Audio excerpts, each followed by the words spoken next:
आज हम बात करेंगे उत्तर प्रदेश के मुख्यमंत्री योगी आदित्यनाथ के हालिया पॉडकास्ट बयान की, जिसमें उन्होंने 2027 में मुख्यमंत्री पद को लेकर एक बड़ा दावा किया है। सीएम योगी ने कहा, मैं ही क्यों, भाजपा का कोई भी सदस्य मुख्यमंत्री बन सकता है। इस बयान ने यूपी की सियासत में हलचल मचा दी है।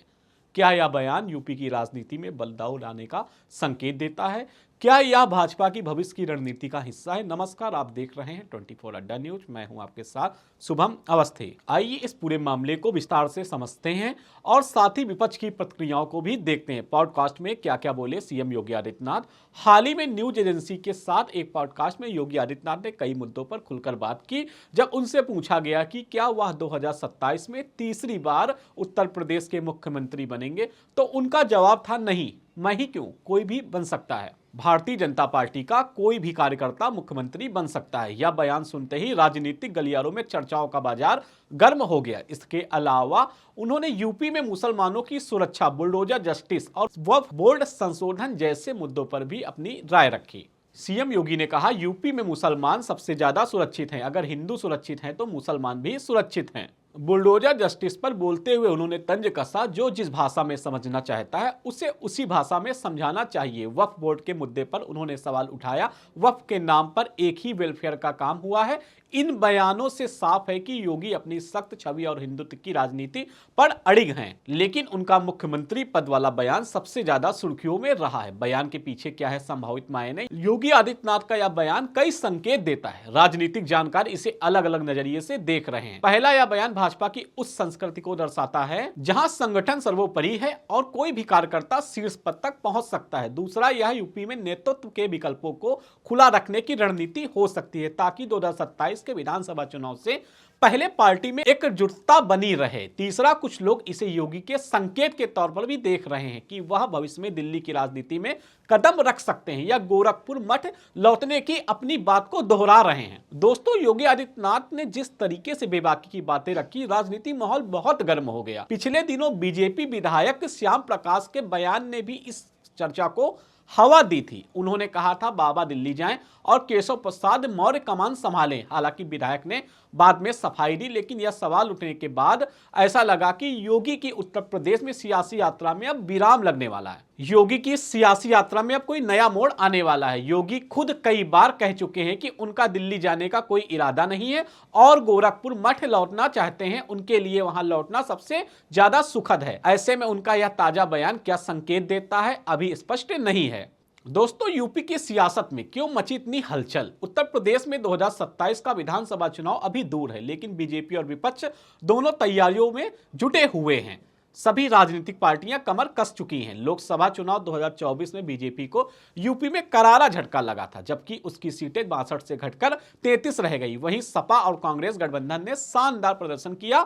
हालांकि हाल के उपचुनाव में बीजेपी ने वापसी की और 9 में से 7 सीटें जीती। ऐसे में योगी का यह बयान पार्टी कार्यकर्ताओं में जोश भरने और विपक्ष को उलझन में डालने की रणनीति हो सकता है। यही दूसरी ओर विपक्ष इसे बीजेपी के भीतरी असमंजस के तौर पर देख रहा है। क्या योगी का यह बयान पार्टी में नेतृत्व को अनिश्चितता को दर्शाता है, या फिर यह एक सोची समझी चाल है जिससे विपक्ष को गलतफहमी में रखा जाए? इन सवालों के जवाब आने वाले दिनों में ही मिल पाएंगे। योगी के इस बयान पर विपक्ष ने भी सोशल मीडिया प्लेटफॉर्म एक्स पर अपनी प्रतिक्रियाएं दी है। आपको बता दें, अखिलेश समाजवादी पार्टी के मुखिया, यह बयान दिखाता है कि अब बुलडोजर भी छिन गया है क्या? अब बुलडोजर कोई और चलवा रहा है क्या, और कोई और चला रहा है क्या? क्या विदाई की बेला है? पद के साथ पहचान भी छीन लेंगे? ये अच्छी बात नहीं। वहीं अखिलेश अगली पोस्ट पर लिखते हैं, उत्तर प्रदेश के झूठे विकास के प्रचार में जिनकी तस्वीर तक नहीं लगी है, वो अपने आप ही साथ सम्मान वापस चले जाए तो अच्छा है। उनकी तस्वीर उनके काम की तरह ही गोल है। वहीं अखिलेश यादव को पलटवार जवाब देते हुए केशव प्रसाद मौर्य डिप्टी सीएम कहते हैं, समाजवादी पार्टी की एक ही पहचान, केवल उनके यादव परिवार का हो सम्मान। यही उनका इतिहास रहा है, यही वर्तमान है और यही भविष्य भी। सपा बहादुर श्री अखिलेश यादव जी की यही समस्यावादी सोच इन्हें समाजवादी पार्टी बनाएगी। समाजवादी पार्टी एक समस्यावादी पार्टी है, मायावती बसपा प्रमुख कह रही हैं।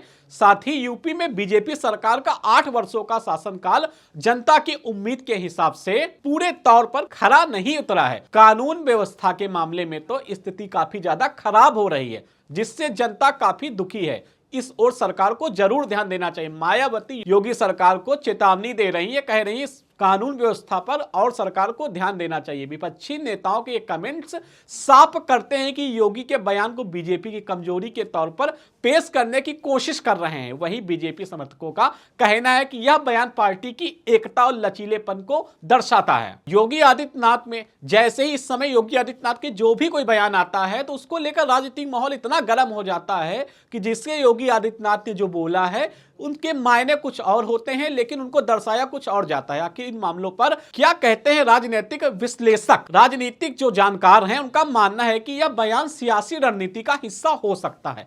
एक विश्लेषक ने कहा है कि योगी जानते हैं कि उनकी छवि बीजेपी के लिए कितनी अहम है। यह बयान दबाव कम करने और पार्टी में दूसरों को प्रोत्साहित करने का तरीका हो सकता है। वहीं कुछ का मानना है कि यह 2027 से पहले नेतृत्व परिवर्तन की अटकलों को हवा दे सकता है, खासकर तब जब डिप्टी सीएम केशव प्रसाद मौर्य जैसे नेता भी चर्चा में हैं। योगी आदित्यनाथ का यह बयान न सिर्फ यूपी की सियासत में एक नया मोड़ लाया है, बल्कि 2027 के चुनावी समीकरणों को भी प्रभावित कर सकता है। क्या यह बयान बीजेपी की एकजुटता का प्रतीक है या अंदरूनी अनिश्चितता का संकेत? क्या योगी सचमुच दिल्ली की ओर बढ़ रहे हैं या गोरखपुर मठ उनकी मंजिल है? इन सवालों के जवाब तो भविष्य में ही मिलेंगे, लेकिन फिलहाल यह बयान चर्चा का केंद्र बना हुआ है।